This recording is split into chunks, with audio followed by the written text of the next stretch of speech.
All right, Javier, another Saturday night's main event in the books. The Joe Tessitore called it the Encore, which means a replay of December's Saturday night's main event. I don't think that's what you meant. That word does not mean what you think it means. Sometimes, not that that's a big word, but sometimes big words get us in trouble. But the second of the modern era Saturday night's main events just completed, live streaming on Peacock in English and broadcasting on NBC in both English and Spanish at the same time. I don't know what feed you watched. Did you see? Okay, I had that issue. I thought it was just me. It took me a while to figure out what was going on. Javi, I just think that's in your head constantly. You're just hearing English and Spanish at the same time, no matter what. I'm like, I'm trying to, and the thing is, because I speak both languages, it's not like I could ignore one. I couldn't either, and I know very little Spanish. But, and the annoying thing is that it was coming out of this because it was the speaker. Because apparently, I'm guessing that they were running like the right speaker one language, the left speaker the other, and unfortunately, the speaker that was running the Spanish language, I couldn't unplug. So, because that would unlock both. Because of that, but yeah, fortunately, after a while, I restarted everything, and apparently, when I restarted this, they fixed it. So I thought that it was just me. Oh, funny! That's great. Yeah. That's great. Maybe you fixed it for everyone, Javier. Maybe it was your fault, and you fixed it for me and everybody. Yeah. All right, so let's get to business here. A lot of things we can talk about.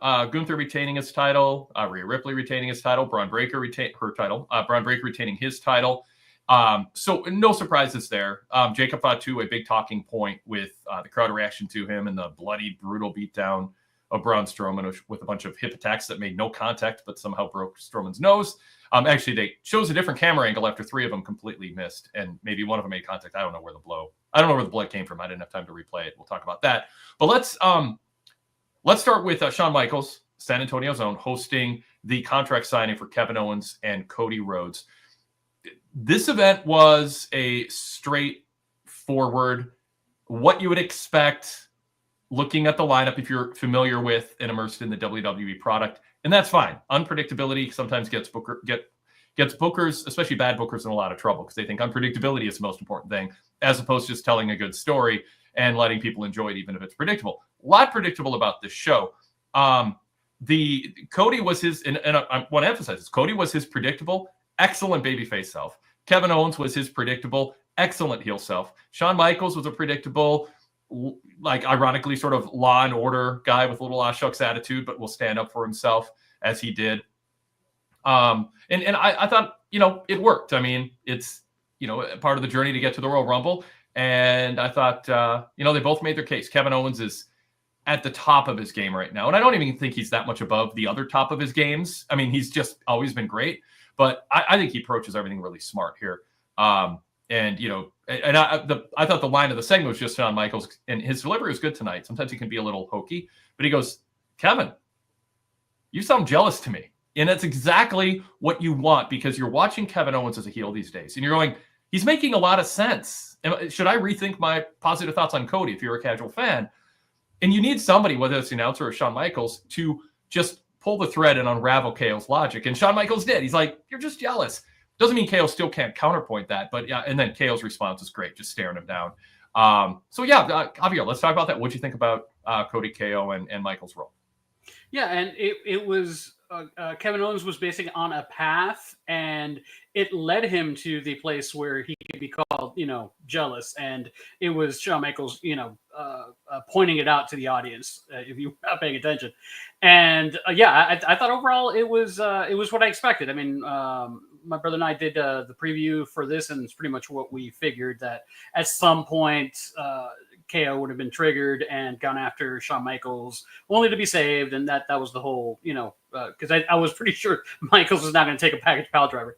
And people, you're in, you want to get, since Michaels is from there, gets the sweet chin music in, and just have him fuming on the outside. All that was fine. It was pretty much what was expected. It signed, it was just, another check mark on the road to where we're going at Royal Rumble. I thought it was effective. When they showed Shawn Michaels at the top of the show, I didn't know if he was going to make it to the ring.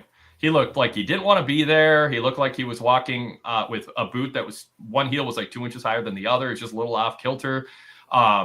It didn't even, it looked like he didn't even know where he was. He just looks like angry and disoriented. And he was great. Like once he got to the ring, it was just a weird backstage shot. So I was pleasantly surprised that he went out there and the music hit and he just became, Mr. HBK again, dancing in the ring. I liked when they went to a break and came back. He said, I'm sweating through my suit because I've been dancing for 3 minutes. I'm so happy to be back in San Antonio. When they announced names or showed people arriving at the arena, Michael's got I think the biggest pop of everybody. I mean, Cody and Rhea, of course, got big pops, but the San Antonio crowd gave him a pop. So it's nice. I mean, I saw Shawn Michaels super early in his career when he was a midnight rocker, not just a rocker, with Marty Jannetty and the AWA. Shot ringside photos of him when he was very young, followed his whole career arc, and it's been, as a journalist, quite the adventure covering him. And NXT these days is quite the adventure to watch with him at the helm. But they are really featuring him, I think, in a good way. I thought it was, in terms of just overtly saying he's the guy running NXT now. I mean, it's apparent if you watch NXT, but when he's now on the main product, they're trying to give him, his legendary status and frame what he's doing now. I thought it was interesting how Michael Cole talked about somebody who missed the entire Attitude Era, the architect of the Attitude Era. Did you catch that, Javier? Yeah. It's like I designed the blueprints, but I didn't build it. So I mean, that is, you could probably get away with that because, I mean, the DX was, you could probably get away with saying that. Yeah, it was clever. I mean, honestly, you might as well be associated with something that you weren't part of. And he honestly embodied a lot of the, aspects of the Attitude Era. He just, missed out on it, but he is back. Last night on the Wade Keller Pro Wrestling post show that we're doing now, but on the SmackDown post show, we played out for the sake of a fun discussion, not because we thought it would happen. Kevin Owens winning the title. Can you make a case for Kevin Owens shocking the world? Because we talk about tonight being predictable. Every outcome was predictable tonight. Kevin Owens beating Cody would be unpredictable. But if they have something larger in mind, where they're like, we have a big match for Cody at WrestleMania, but he doesn't need the title. And the argument was, we want KO against Sammy, not just to be a WrestleMania match, but a WrestleMania world title match, maybe a main event on night one or a co-main event.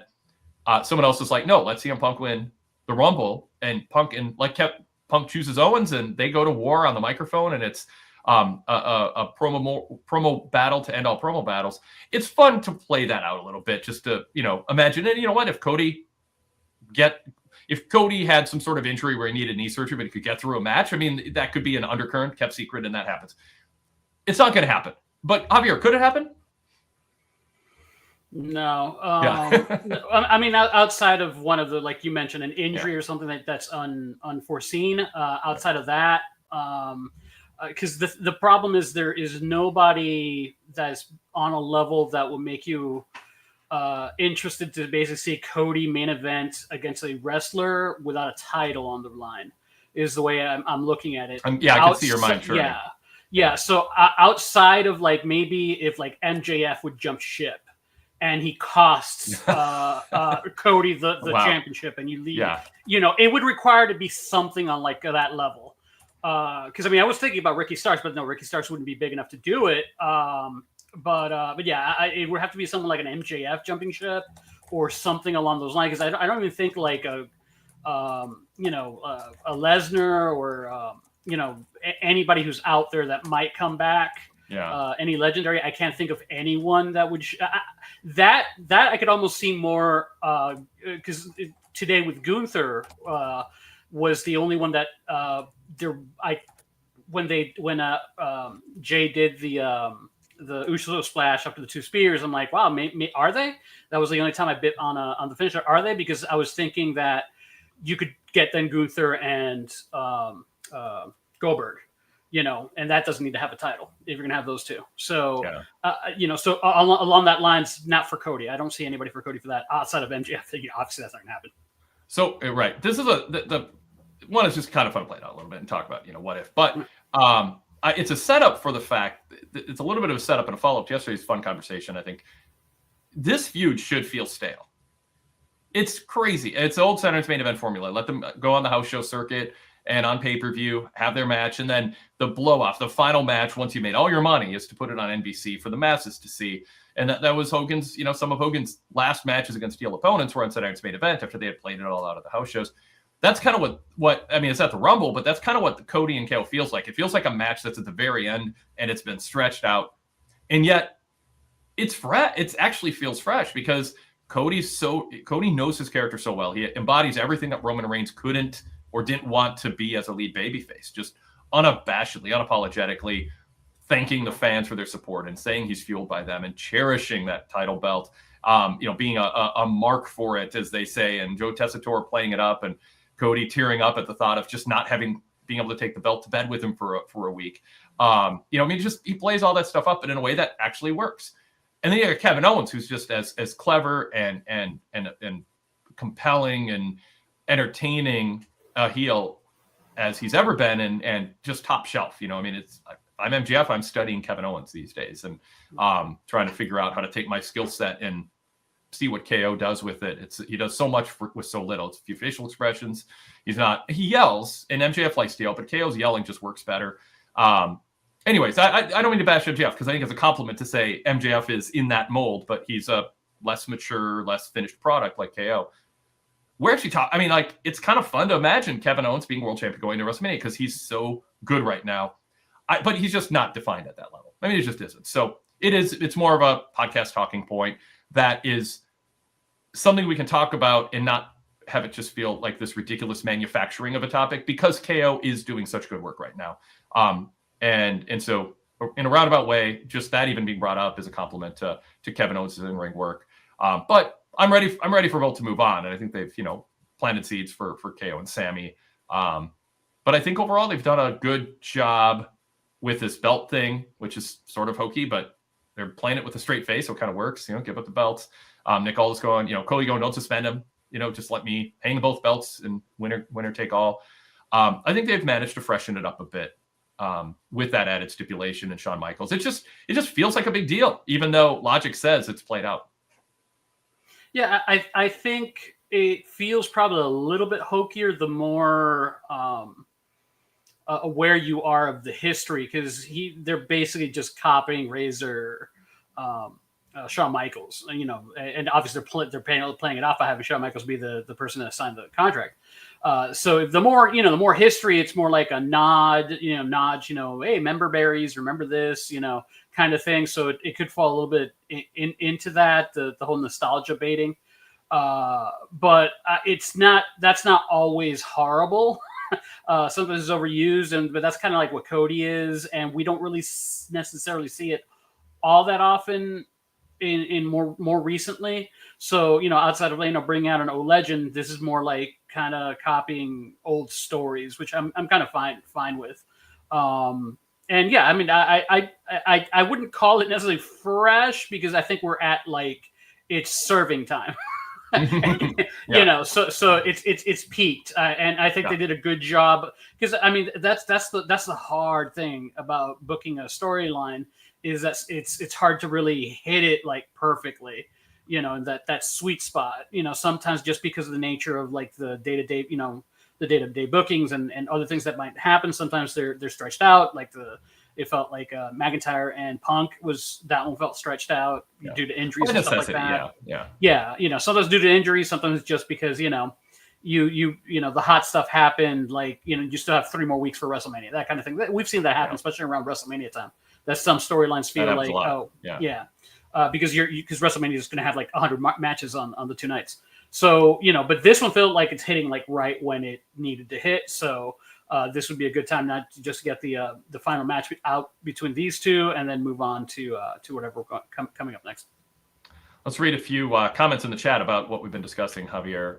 Ashley M says, I really loved Cody's reaction to Kevin, his passion fit. Yeah, when he cut off Kevin Owens, it grabbed your attention. Cody was just dead serious. You are not going to frame things this way, and I'm going to push back on it. The whole thing about leaving and Kevin Owens staying around. By the way, sidebar, Kevin Owens go and Shawn, you're just like Cody. You left when times were tough, and playing that up. I like when they pull from history with the players who are in the ring.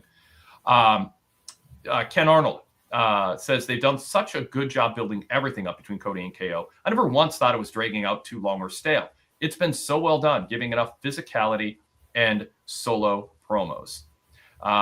Then let's see. Oh, Ashley just added, happy you guys are here doing the after show. I am too.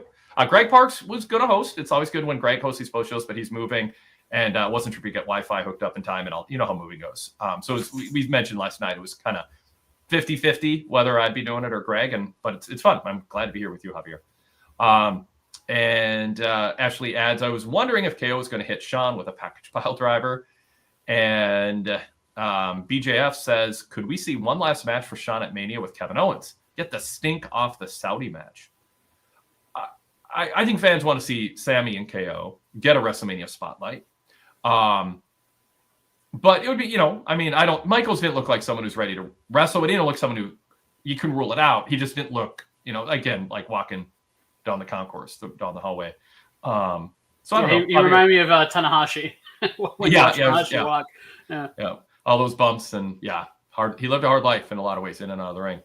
Derek Hubbard says both Cody and Kevin provided a good example of why you should not yell all the time in your promos. Tonight, when they raised their voices, it meant something. It felt intense and personal. Ken Arnold also said, good matches for the most part. The Cody KO segment was good. Shawn Michaels played his role well, but Jesse Ventura was rough tonight. We'll get to that in just a couple of minutes. Definitely have some things to say about that, especially in the context. Well, I'll say my comment for a few minutes about the irony and hypocrisy, I guess, a little bit of Jesse, but a defense of him too. Sadler Vision 3 says my only nitpick of Cody KO is that they've done too many brawls, but this has been a really good story. Javier, anything to say to the comments in the chat that I highlighted here? No, pretty much just covered that. Yep. All right, so let's pause and introduce ourselves in the show, and then we'll get on to other topics. We'll go right to Jesse in a minute here. This is the Wade Keller Pro Wrestling Post Show on Saturday, January 25th, 2025. I'm Wade Keller, host of the show, the editor, publisher, and founder of the Pro Wrestling Torch weekly newsletter, and the host of various podcasts, including the free Wade Keller Pro Wrestling Post Show that you're listening to or watching right now, and also the Wade Keller Pro Wrestling Podcast. The red logo is our post show. The blue logo is the main podcast. The blue logo show is not on YouTube. It is podcast exclusive. Search Wade Keller in your podcast app to subscribe for free to both the red and blue logo shows. You're invited and encouraged to watch us on YouTube Live. You can watch on delay on YouTube, but I know how I am. There's a lot of things where it's just easier to hit play on a podcast feed. So, hit both. And if you're only listening to us on the podcast, invite you to join us live on the PWTorch YouTube channel after Raw, Dynamite, SmackDown. After pay-per-views, Brandon LeClaire will be hosting Wrestling Night in America next Saturday night after the Royal Rumble right here on our YouTube channel. And of course, we're here covering Saturday night's main event. Programming notes, speaking of the blue logo show, Sunday we're posting, or late tonight probably, we're posting a 2+ hour interview I did with Steve Austin 10 years ago this week. I listened way too long to it. I had other work to do. I just got caught up in it. Really good interview. And it is a lost interview in the sense that it wasn't in our archives where it was supposed to be. So we missed it when it was on the 5-year anniversary of the interview. And we pulled, but I searched at hard drive, found the file, re-listened to enough of it to get a good summary of what was talked about. It was really good. It was right on the verge of Roman Reigns winning the Rumble and Austin having some pretty blunt words about what he thought were Reigns' shortcomings. And I think he portended some things that might happen. We talked about Seth Rollins and his character. We talked about Samoa Joe and whether the clock was running out on him being a top guy. Austin talked about whether he'd come back at WrestleMania or not. He had very specific thoughts on that. He also gave some behind-the-scenes insight on his interview on WWE Network with Vince McMahon and what Vince thought of it and what Austin thought of it. He also gave thoughts on social media and people breaking character. He gave a specific example of John Cena on Twitter that week. And so Austin gave his thoughts on that. We're kind of in the stage where social media started to really become a factor in wrestling. It was conversation on some of our flashbacks. Also, it was interesting. He and I both had huge praise for Sami Zayn, and I framed him as a potential top tier breakout star who could just be a generation defining talent. I didn't recall praising him or thinking of him that highly. I always thought of him highly, but not quite to that level. I also talked about why mid 80s glory period wrestling. He talked about McMahon saying Cesaro's too Swiss, and much more. So really good interview. Just want to give a little bit longer plug for that than I used to do because it is worth your time to download it. So search Wade Keller in your podcast app, Apple Podcast, Spotify, iOS, Android, whatever app. Subscribe for free. It's over 2 hours, and it includes the previously VIP exclusive after show that if you're not a VIP member, it's never been offered before. So I'm glad I found it. Glad I found it on the 10-year anniversary this week, and it is going to be up perhaps by the time most of you are listening to this. So check it out, listen to it, and I think it'll be worth your time. Okay, Javier Machado, you're my co-host tonight. You write pay-per-view and PLE previews for PWTorch.com, our main website, and our frequent co-host on our shows. Javier, welcome to the co-host here. Good to have you here. I was happy to join you. Thank you. Good to have you. I don't know. I usually do longer intros, but people know who you are by now. Although you look different. What's different? Why do you look different today? It's I don't know why. Well, it's probably because for some reason something camera mirror. Maybe that's the thing. Oh, that's it. You look inverted. All right. It's an inside joke over a pre-show conversation. Your room. Your room. It's a mirror image. Whatever. Well, I mean, the thing is that like I got used to if I have to move right to move left, in the video. Oh God, my brain, I had to rewire my brain. Now I got to go back to like. I didn't even think about that. Okay, so I bored myself. Yeah. Oh, that's right. Yeah, you know how to fix it now. Though now you're crisp. Okay, so if you want to be part of the show, you can email us wadekellerpodcast@gmail.com. You're always invited during Raw, Dynamite, SmackDown, PLEs, and at Saturday Night's Main Events to email us during the show. Even if you're not going to watch our live feed, that's a way for you to be part of it if you can't be part of the chat or be a live caller on the show. WadeKellerPodcast@gmail.com. That's also the email for our flagship. Anytime you got a question or comment or topic suggestion, please send it there. We will work to incorporate them into a podcast. And sometimes we'll just do a mailbag edition of the Wade Keller podcast too, if we don't get to the emails during the flagship. You can also check out my detailed written report on tonight's Saturday Night's Main Event at PWTorch.com. VIP members, of course, PWTorchVIP.com to get the ad-free version of my report. As we broadcast on YouTube, stream on YouTube here, you can be part of the show in the chat room. We've already read some chats, featured them on the screen. Just type in your comments there. And as we try to say every time, but don't always, please like this show, comment below, and subscribe to our channel. It's just helpful. All YouTubers say it, and it is important and helpful in the algorithm and helps spread the word and just a way to acknowledge us and appreciate that. Show appreciation if you are a fan of how we're covering professional wrestling and the show. Okay, so Jesse Ventura on commentary. When I talk about seeing Shawn Michaels from the beginning, I didn't see Jesse from the beginning, but he was on TV the first time that I ever watched professional wrestling as an active wrestler in the East-West connection with Adrian Adonis. And he was one of the colorful, bombastic personalities that got, 8-9-year-old me into professional wrestling. It was, it was all the AWA at that time had just great characters, including Bobby the Brain Heenan, peak Bobby the Brain Heenan. So I was lucky in that sense. But he was, Jesse was really good at the character work and the promo work. He was never great in the ring, and that wasn't his strength. No big deal. I've seen him be sensitive to that. I would just think I would own it if I were him. He had a great career. But he became most famous doing color commentary. I felt like tonight, one, he doesn't have product knowledge, so everything is sort of learned on the fly after he arrives at the building. It feels like they tried to add relevance to what he did because he saw Sheamus's Battle Royal win 15 years ago, and Cole kind of pointed out the date and the location. And so they had him call the Sheamus Braun Breaker IC title match. But his approach, it feels kind of like a relic of another era. The shtick, it's just a relic of another era. Oh, the referee, just, I don't know. I mean, he claimed the ref counted 3 and he didn't. He claimed the ref. It's just even the things he was saying wasn't actually true, didn't even apply. That said, I still think it's totally worth it. I think it's cool having Jesse there tied to the original 1985 Saturday Night's Main Event. He still is Jesse. He's he looks and talks like Jesse, maybe 10% a little slower on his movements and obviously his wit, but it's still Jesse. Jesse is a little bit unpredictable. Ranting about San Antonio not handling Minnesota weather was kind of weird and out of left field. So I don't know how it's playing with the current generation, or I should say a newer generation of fans who just don't know his best work. But I think a lot of people tend to be forgiving of people who they know were a really big part of the history of whatever they're watching, and they're brought back, at an older age, 70-ish years old. So I think it's still worth doing, even if his performance was a little rocky. So, Javier, what did you think of Jesse tonight?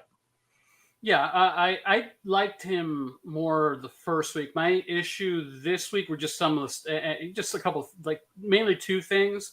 And one of them was something he did last week too, where he would make a comment, and when the other commentators don't engage with him, he'll continue repeating that, because he wants to go somewhere with it. So, and that kind of came across last week when I forgot what it was, a joke they made when he first came in, and then here he did it a couple times, and one of them was they didn't. He actually worked counter to one of the more low key stories about Braun Breaker. They're telling that he is an athlete like Rick and Scott Steiner. But unlike, Rick, he's not like just a dog-faced gremlin, roof, not really, smart guy. And then that's what that was the angle that Jesse was trying to take, that, I don't think he's smart, he's too smart, and then that's what's going to be his weakness. When the way that he's been portrayed is that he is dangerous smart. So it was counter to the portrayal of how Braun Breaker is being portrayed. And when the commentators didn't try to bite on that, he kept like hammering that point home, and they're trying to move on, and there were a couple moments like that. So yeah, it was a little bit on the rough side, but I'm fine with him being involved. That's it's just like give him a heads up maybe on what to talk about and what are the give him a couple talking points maybe beforehand. But it was rough. I'm not saying that it was like unwatchable and I want him off my TV. It was just there were a couple. You could tell that it was not smooth sailing, and you could tell by by how Cole and Pat reacted by the end of it that they were like, okay, yeah, this is not going well. Ventura did, like, at his peak, what he did was shtick. And he played off of Vince McMahon and Gorilla Monsoon and in a more cartoony era of the WWF, where just sort of doing that shtick sort of worked. But people who didn't see him and they hear about him, I think, expect him to be something better than he actually was, or different than good at something different than what he was actually good at, that he was good at something completely different that doesn't translate to today. When you subtract product knowledge and you don't adapt to the current product, the vibe of the current product, what the fan base is used to watching, you can come across a little bit like a relic. But it adds a nostalgic touch. They want Saturday's Main Event to feel nostalgic. At the beginning of the show, Joe Tessitore referred to the show as a perfect blend of modern matches with retro charm, an event that touches on the past, but with new age intensity, with star power that is overwhelming. I'm working on by the way, in the 10 years ago Austin interview, I did my impersonation of Mauro Ranallo for Austin. So that's what inspired me trying to work in a little bit of a Joe Tessitore flair there as I read his lines. But they were going for that. They want, they're leaning into that. Lillian Garcia talked out of an old school ring, microphone like Howard Finkel would have at MSG, or previous to Howard Finkel, all ring announcers did. So I like it. And we didn't get Hulk Hogan, we got Jesse again, and that's good. Yeah, and the baby blue referee shirts throwback. Yes. Also, I like all that. I like the mic from the ceiling thing bit. I enjoy all that. The thing with Jesse is that his shtick is hard to just plug it into like one match and just like with random commentators, because he was good playing off other people like Vince McMahon and and the other people that he worked with. And you could also throw the blame onto Cole and McAfee as being people who didn't play along with him.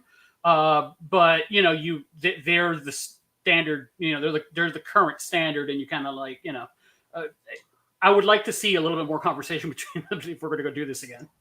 Yeah, I don't know that Jesse, and I don't know either way. I'm stating a fact. I don't know that Jesse endears himself to McAfee and Cole. Jesse, Jesse's going to do what Jesse's going to do. He is a amplified version of his strengths and weaknesses at his age. Being dropped into this world again, and the application of some of the weaknesses is he sees himself as a big star. We learned he's a former governor. That's why he went after Governor Abbott. It's like, I'm going to do a little governor war. I think he goes into business for himself. And I think I could imagine him. I know, I worked with him at KFAN. Our stints there were concurrent. And I know management got frustrated with him when he was calling Viking games. He didn't do the type of homework that they wanted commentators to do, and he was just doing shtick there too. So I think there's probably, and I haven't heard this, so I want to frame this correctly. There's probably a perception that Jesse's showing up, not doing his homework, thinks he's a celebrity, wants to just be fed some lines. He's going to think he has good jokes and good shtick to do. He's going to just do it. And I think Cole and Mac feel like, okay, let's just try to get through this. But we're not going to make it easier for him and do what it takes to make him succeed if they feel as if he thinks doesn't need that help. You know what I mean? I think Cole and McAfee would be willing to help him. I mean, McAfee was deferential to him. You know, Jesse shot a line at him, and McAfee's like, oh, okay. It's not like, you know, McAfee's being professional there. He wasn't like, yeah, Jesse, you're a relic. You don't know what you're talking about. I mean, you could totally imagine somebody who's the modern day Jesse, in a way, going off on him, the celebrity color commentator. So, Javier, let me read some comments from the chat about Jesse. Glenn B says, Wade and Javier's points about commentary are kind of right. One of the main reasons I don't watch AW is a truly turgid commentary, especially when Shivani is in full flight. Derek Mitchell said Jesse Ventura's wrestling career ended in 1984 due to blood clots in his lungs and returned briefly in 1985, and his full-time move to color commentator was a soundtrack at WWF. Tonight was rough. Cy T said, I'll take an unscripted commentator over the sanitized stuff we've had for years, even if it's random or wrong. I don't know. I think we've had some pretty good color commentary, Cy T, in recent years. Not Booker T. He's terrible at that job. Booker's good at lots of things. He's a nice guy, but terrible color commentator. Wade Barrett's fantastic. Corey Grace has been really, really good more often than not. So yeah, and I don't feel that it's all that overly scripted. I mean, they know their talking points and the beats and the rhythm, but they're not scripting commentary per se. Sadler version 3 says, I feel like Jesse should only be used for main event matches. You'd figure that's where he'd be most knowledgeable on today's product. I don't know. You know anything about Gunther and Jey Uso? He knows more about Sheamus and the Steiners. I wish he told more Steiner stories from, WCW. Although I don't know.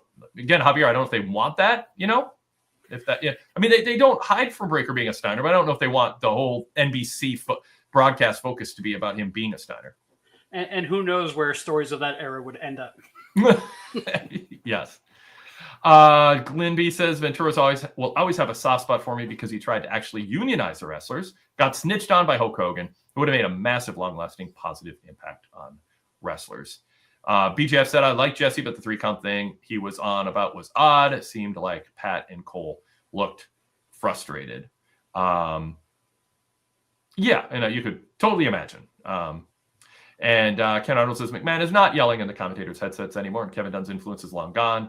That's the biggest difference now. And BJF said, yeah, Wade Barrett is the best. Sadler version 3 said, Pat and Jesse's combo is weird. I feel like Graves would be a good job at riffing and playing off of Jesse. Pat just sort of sits there awkwardly and doesn't converse. Any thoughts on those chat comments, Javier, that I highlighted? Yeah, no, pretty much agreed and restated some stuff. Yep, cool. Okay, so I do want to note before we go further, this will be brief, but if you were interested in a VIP membership, you can find out details at pwtorch.com/govip. That's pwtorch.com/govip. You can subscribe using your Apple account on your iPhone's native Apple podcast app. You can subscribe through Spotify and Patreon by searching PWTorch VIP. That comes with a 7-day free trial, by the way. The Apple Podcast native app using your Apple account, that comes with a 3-day free trial.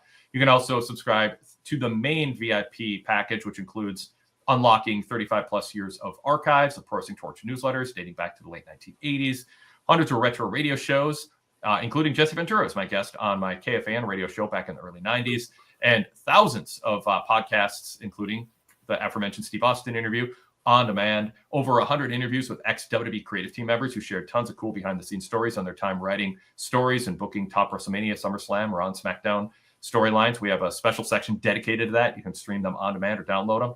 And we have a customizable podcast app, RSS feed set up where you can split current shows from our nostalgia and flashback shows. You can subscribe to individual shows and really organize on your podcast app, listening to all of our shows. And that's one of the perks of a full VIP membership, as is access to the VIP newsletter and our ad-free website. Again, full details at pwtorch.com/govip. That includes a Wade Keller hotline, which has made news lately with my I won't get off on that, but the Britt Baker story that I told in talking about why she's been off TV and how kind of what the attitude of management is towards her at this point.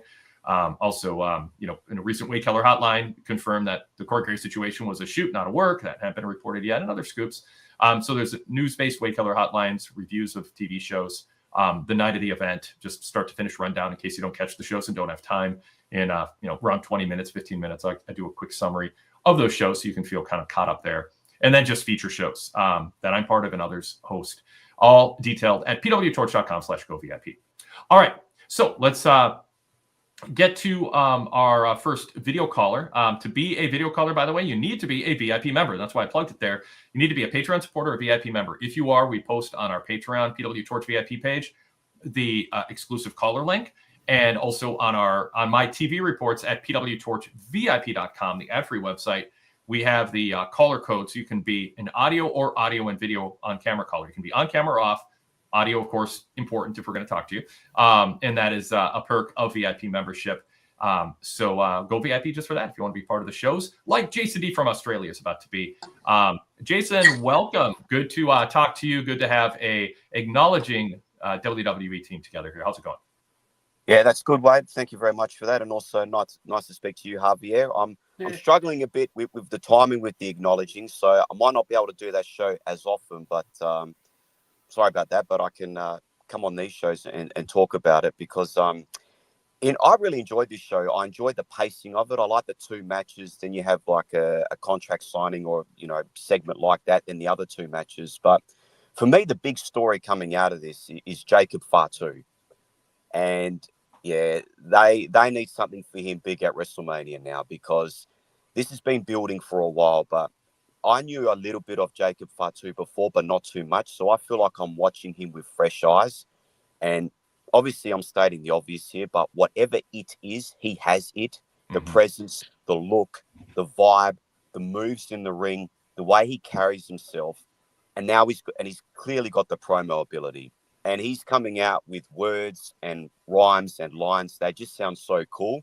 And he even preempted the crowd today to chant Fatu. And the crowd got with it.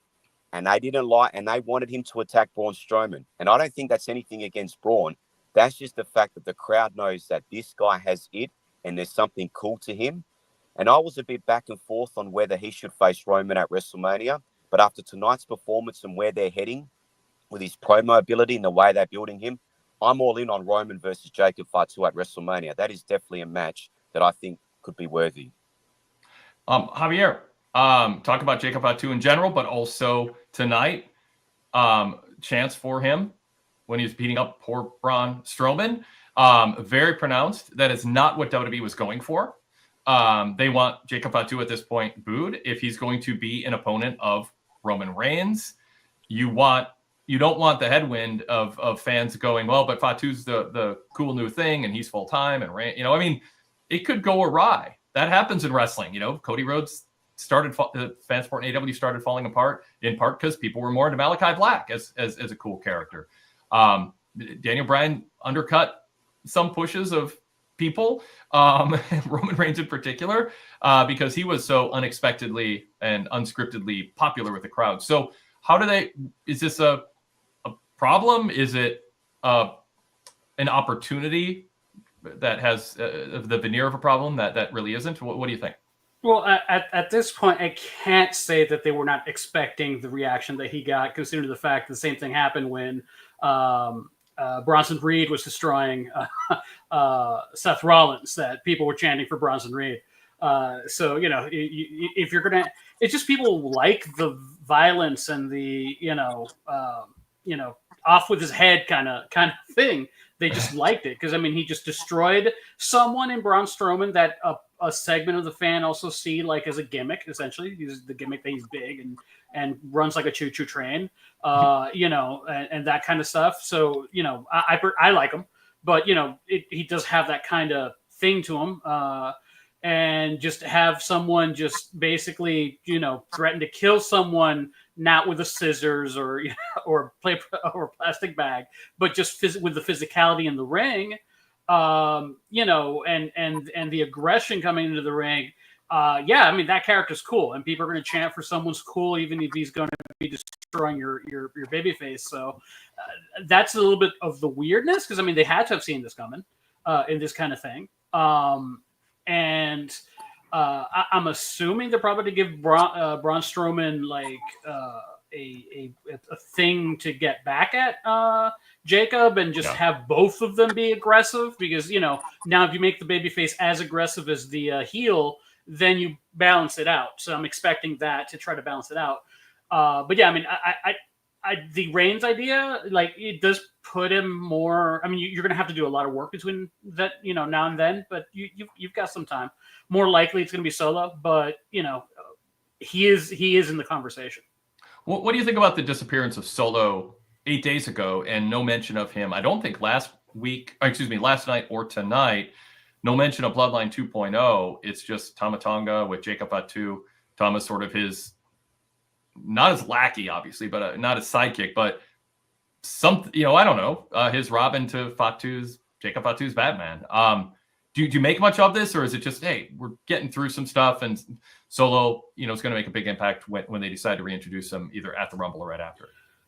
The only mention of Solo in the last 2 days was basically Solo's not here to control Fatu or control the group, what's left of the group.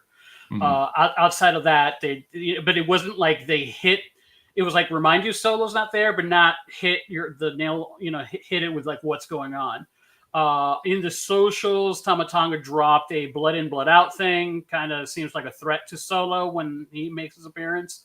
I think Monday is supposed to be when Roman Reigns gets recoordinated as a tribal chief. I think it's 27th, right? That's what they said. Yeah. So I'm expecting we might see Solo back as early as Monday. So is what I'm thinking there.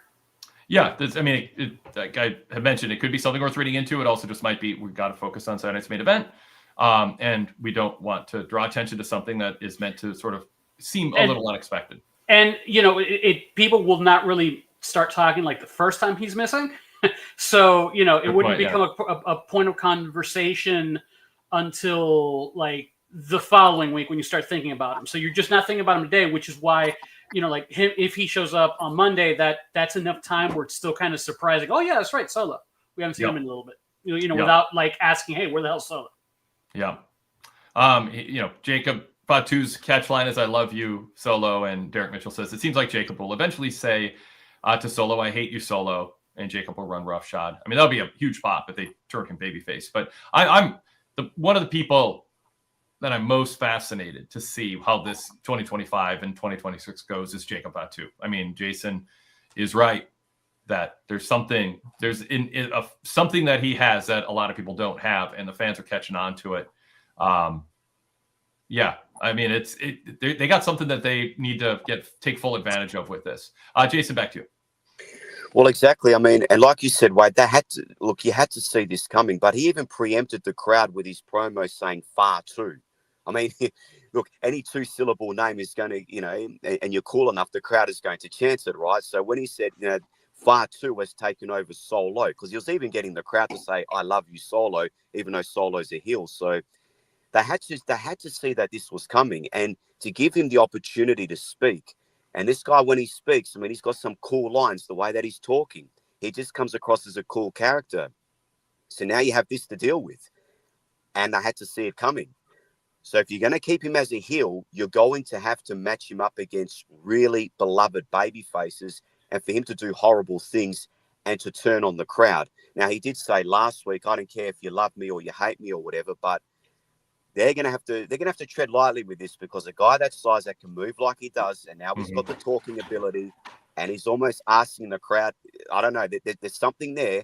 They're going to have to make sure that, like you said in your report, Wade, he doesn't undercut the baby faces that he comes up against. But I'm really, really interested to see what 2025, like you said, holds for Jacob Fatu. So for me, that was a big story coming out of tonight's event. Yeah. In relation to Kevin Owens winning the championship, the only spanner in the works here, and Javier, you're talking about someone to match up with Cody at WrestleMania, not for the championship. We do have Randy Orton lurking in the background. Right? Yep. When is he going to? And he mentioned him last night. Cody did. He goes, "I'm not just son of a plumber. I'm a protege of Randy Orton." That is the only match I could see at WrestleMania Yeah. Cody having that's not for the championship.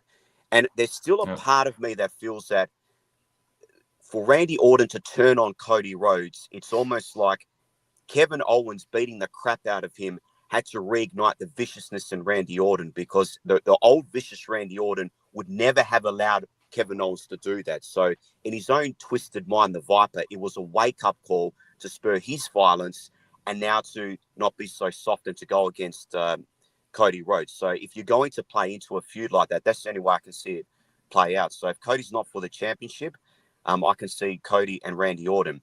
I don't see Kevin Owens and Sami Zayn for the championship, simply because Kevin Owens as a heel has asked for this matchup. Like, he's blatantly said he wants to win the championship, Sami to win the Royal Rumble, and then them two to have that championship match.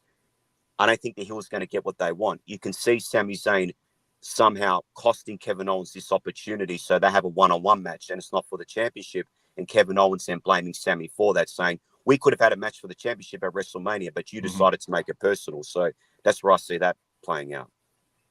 Javier, the Randy Orton factor. Jason just laid out some things. Without the championship, it'll feel more like a consolation prize. I don't think it'd be like, it could headline the WrestleMania without the title involved. If it had the title involved, it would headline the WrestleMania, obviously. But I think it would be a big match. Just I don't think it would be like if it were, like I said, like an MJF, something that crazy. Javier, I can't even think of somebody else. If they're looking for, if they're looking at the lay of the land and going, we have matches we want to be the final match on each night, you don't want Cody with the title not being the last match on night 2. Mm. But if they don't want that to be the last match on night 2, and I'm not even thinking of anything specifically when I say this, I just know there's a lot of possibilities out there. It's fun to speculate. You kind of want to have Rhea Ripley in a main event. You want to have CM Punk in a main event if you can. That's the dream of his. Having Cody lose the title and be in a supplementary match is a way to justify moving Cody out of that spot this year, with the idea being you're going to headline the next 3. So, next 4, don't worry about it. I don't know. I mean, I don't want to seem like we're just trying to conjure up and manufacture some alt scenario that has no chance of happening, but they do have a conundrum when it comes to, it's 2 nights, but there's only 2 main event spots, two true main event spots.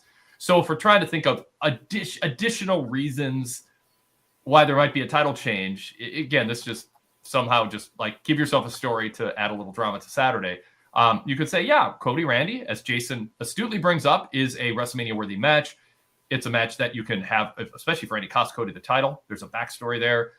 Cody goes on the chase again. He's the underdog again, and you go somewhere else with things. So I don't know. I mean, it's pretty much, you just stated what I'm saying. But what I'm looking at is you want him to took longer. You want him to be if your goal is for him to be the main event closer of one of the 2 nights, is the way I'm seeing it. Yeah. Because if he's not, because I had made that thing with I painted the same kind of picture with Gunther. I was thinking that maybe he doesn't go into WrestleMania. He loses at the Elimination Chamber. Remember that? Yeah. I had already done that, and you could do that with Cody too. But at that time, I'm like, okay, so why?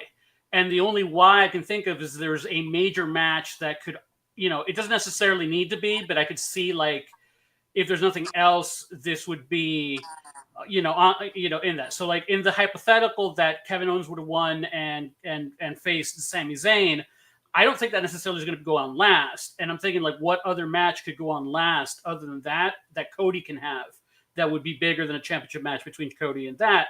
And that's the thing. I find not that many people. You could probably get there maybe with some people if you tell the story between now and the end. But it's just that the storyline of Cody holding that title has so much equity built into it that you want to just continue playing it off from that point. So, that's my vote. That's my vote. Yeah. But like, again, in the hypothetical, the Randy Orton, you probably would have had already done more than you already done to really say, okay, this is going to be the thing, Mm-hmm. All right, Jason, back to you. That's the only point I'm raising. I don't see Cody losing the title before WrestleMania, but if he was going to lose it for whatever reason, The one match I could see him where he doesn't need a championship is Randy Orton, and to play off their history together, because I know. And he dropped his name last night, so I mean, if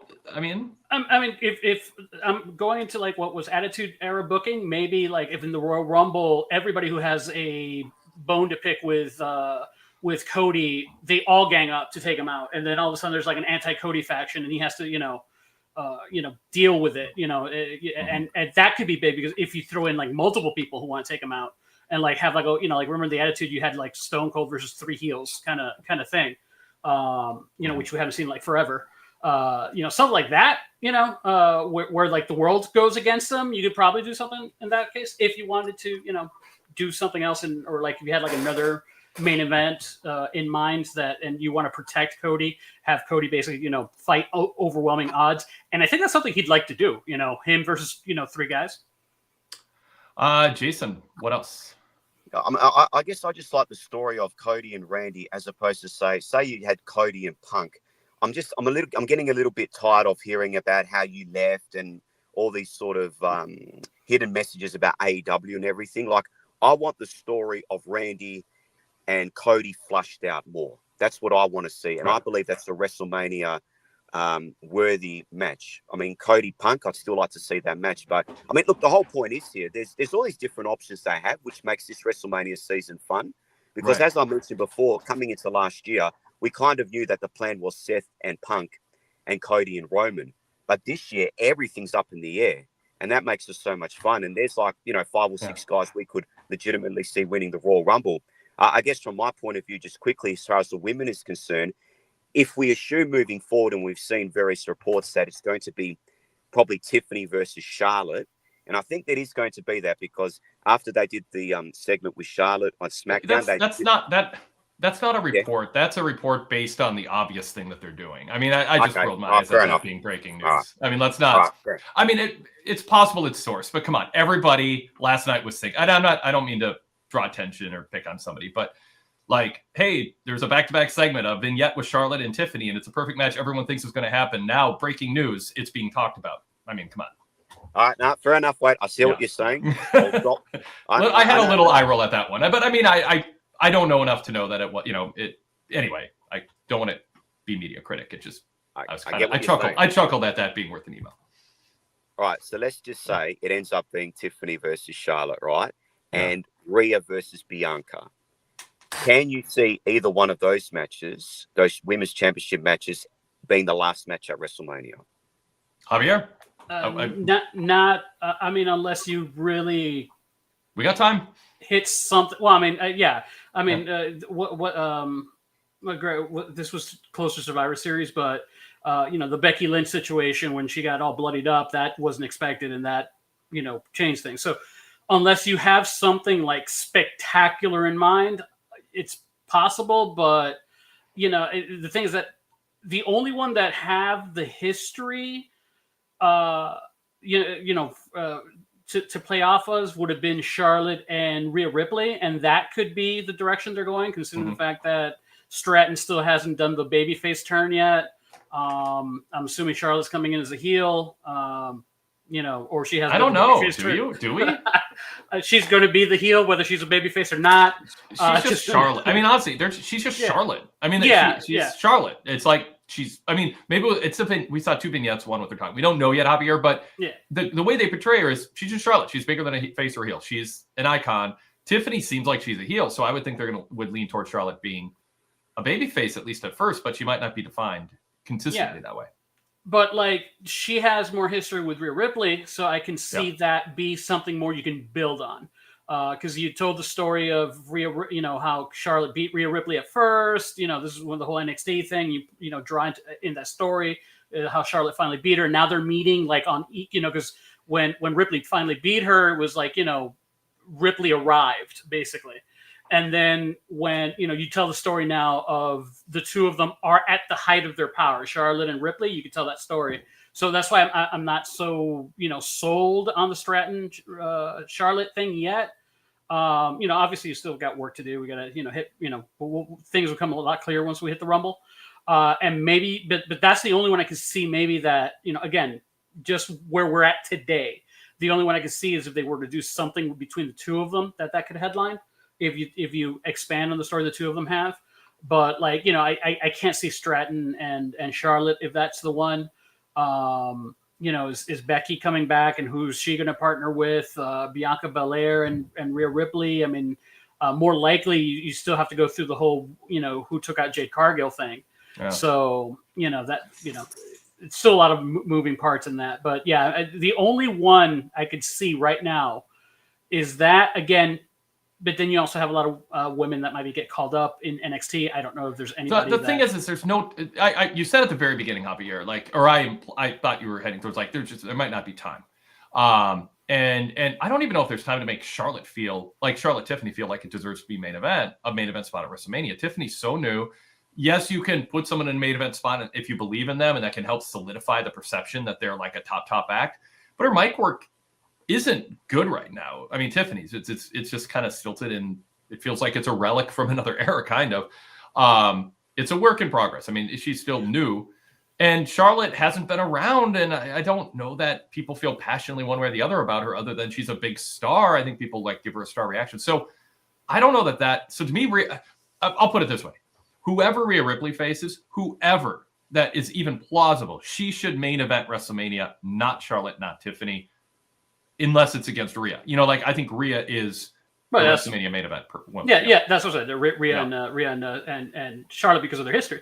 But I'll take Rhea Becky. I'll take Rhea Bianca. I'll take anything with Rhea over Charlotte Tiffany if it's in the realm of feasibility. Rhea Becky, not Rhea Bianca now because Bianca's kind of been not like super hot.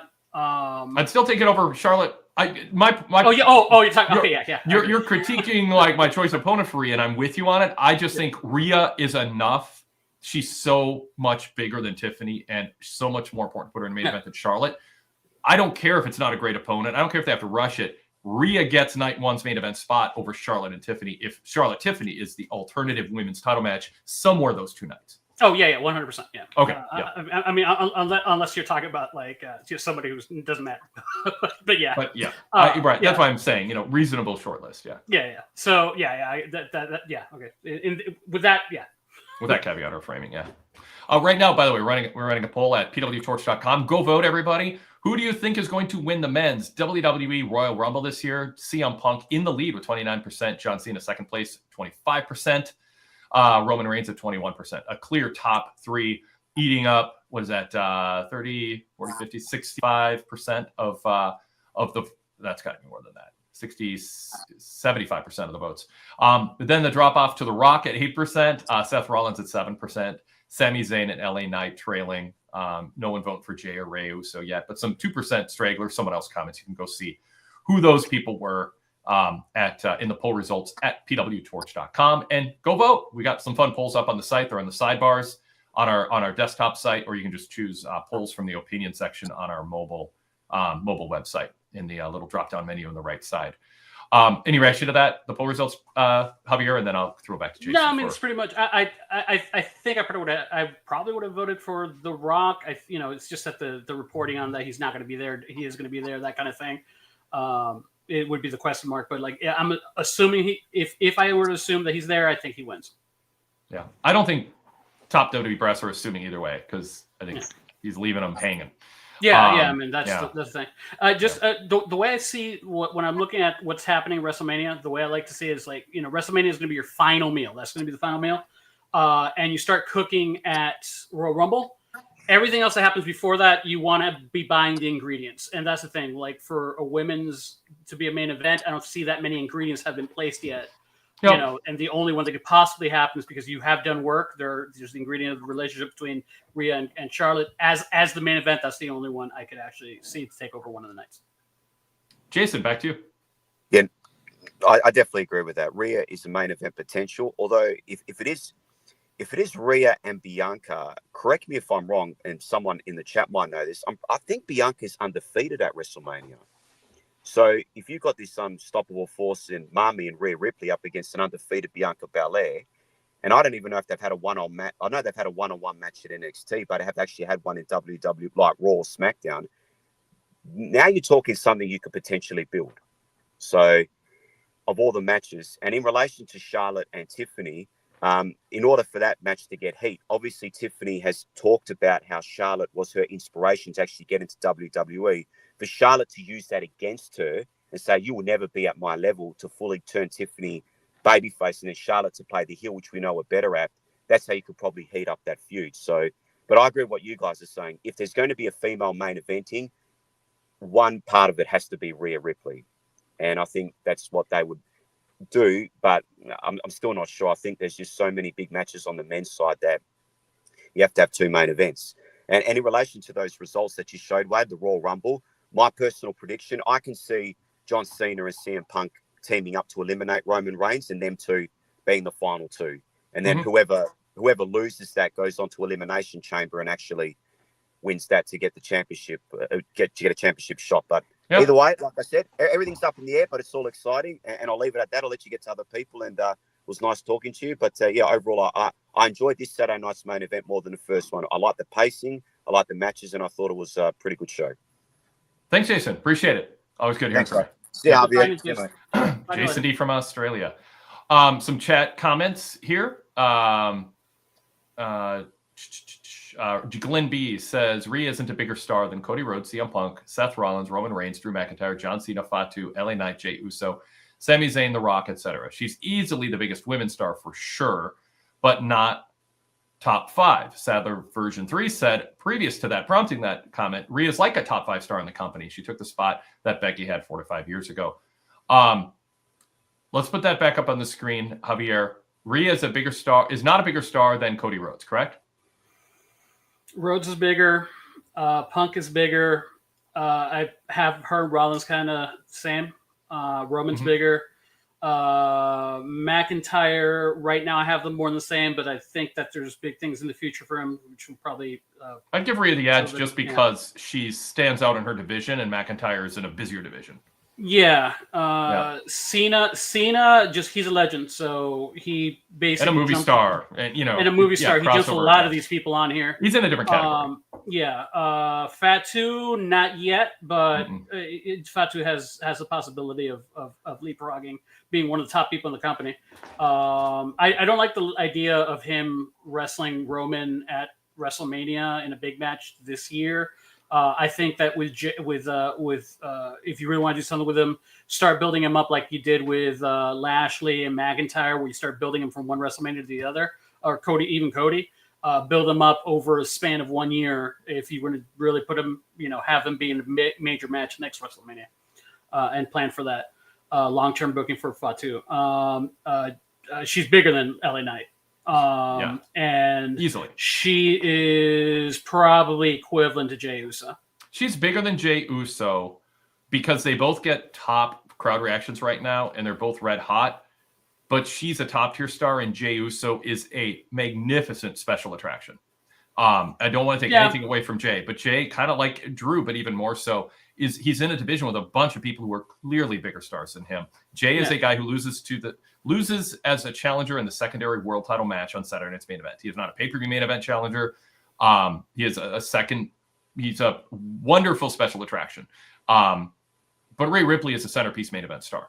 I mean, so I easily have her higher. Sami Zayn is interesting because they're just at such different places in their career. So Javier, continue the list. Well, there's I have her higher than Sami Zayn. The Rock again, special attraction. So we disagree with you, Glenn, on a few things. But I'd have her as top 5 or just with a foot inside the top 5 of everybody in the company. And I'm setting aside special attractions like John Cena and because and if Lesnar were to come back, that sort of thing. Cody, Punk, Roman, Rhea, and then you can argue about who's the other 5th person and if they're higher than any of those other people. But I mean, there's 4 gimmies: Roman, Cody, Punk, and Rhea. Again, we're excluding Rock and Cena. And then you just get into, how do you, some people might say, Charlotte's a bigger star. But no, I mean, you got to be on TV and consistently longer. But the other thing that colors has been this long running, I think the other thing that might color is that, this has been this long running feud with Liv Morgan. Also the fact that she has been off and on because of injury issues. That also colors perceptions too. So Glenn B pushing back. LOL, bigger than Jey Uso. I love Rhea, but come on, stop mentioning win-loss record. I didn't mention win-loss record. The crowd erupts for him the same as Knight, and they sell more merch. Come on, man. Yeah, I just disagree, Glenn. I see. This doesn't take anything away from Jay. It's just he's slotted in a different place than Rhea. Rhea's centerpiece star in her division. That's why super successful special attraction is mega popular. That's why I put them on the same level because of different reasons. That's that's why fair. I had them both Totally on the same level.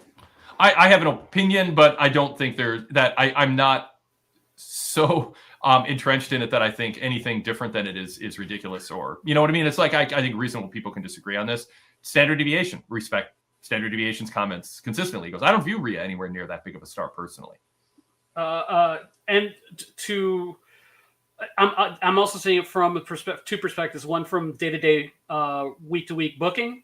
But if you actually were to book a pay-per-view, who gets a higher booking? Like in a normal case, is probably going to be Rhea's going to have a higher booking than Jey Uso, unless you're telling a specific story with Jey Uso. Yep. BJF says if Becky comes back, will she be bigger than Rhea? That's it might just be different. We'll see. I mean, it's been a rocky road for Becky in a lot of ways. Well, you know what? Let's bring on our second caller here. We'll go to Dan. Dan, welcome. Where are you calling from? We like hometowns if we can. Richmond, Virginia. Cool. Good to hear from you, Dan. What's in your mind about tonight's Saturday night's main event? I thought it was a great show, other than the fact there wasn't anything surprising versus like all the champions retaining. Yeah. But for free TV, that's probably expected. But I was wondering, did the show actually sell out? Because they didn't have the normal smaller entrance. They had the Raw and SmackDown set. And that it just depends on what you mean by a sellout. They WrestleTix, reported late in the show, and we always quote them in my TV reports at PWTorch.com. Support WrestleTix if you like tracking ticket sales. They do a great job. But we always, on TV events and special events, we always report on the ticket sales near the top of our report. And I reported tonight, 15,263 tickets had been distributed shortly before showtime, which is near the maximum available, even after they opened up more seats than they had originally configured.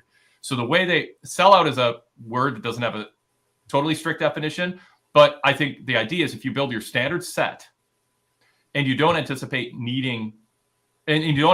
filling every available seat, so you cut off some obstructed view or non-ideal seats, and then you sell those tickets out, and then you add more, even of the obstructed or less than ideal seats, the fact that they have a bigger set doesn't disqualify it from being a sellout. So, but sometimes they just know based on early ticket sales that they're going to pass 16,000. And Michael Cole said it was 16,000 plus. WrestleTix had them actual counting charts, 15,263. WWE embellishes a little bit. They count like staff and security and stuff, and then triple that, and then multiply it times the square root of something. I don't know, but the arena has a capacity of 19,000. So if you didn't have an entrance stat and you just had a ring in the middle, they could have fit 3,000 more people in there.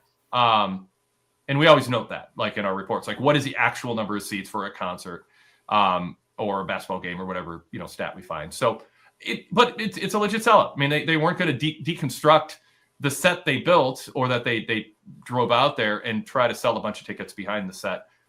They need to have real early strong ticket sales to do that because they like the visual more often than not. So anyway, I don't know if that's more details than you wanted to add, but that's my take on it.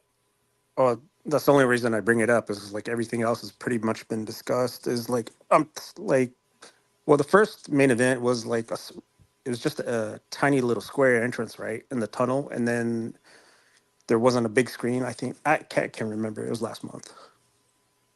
Yeah. And we see that every once in a while. And that's when sometimes it's just the arenas, MSG isn't a good fit for certain staging things. Right. I don't know. Yeah. But when they know they love to use a smaller set now and then. But I think they also value the big set to be how they present their stars more often. It just makes me think it's maybe on its downward trend.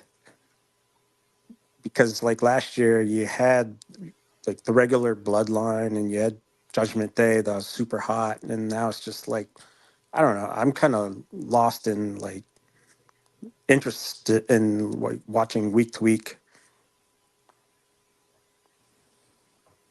Javier, any comments on that? Yeah, I can see it.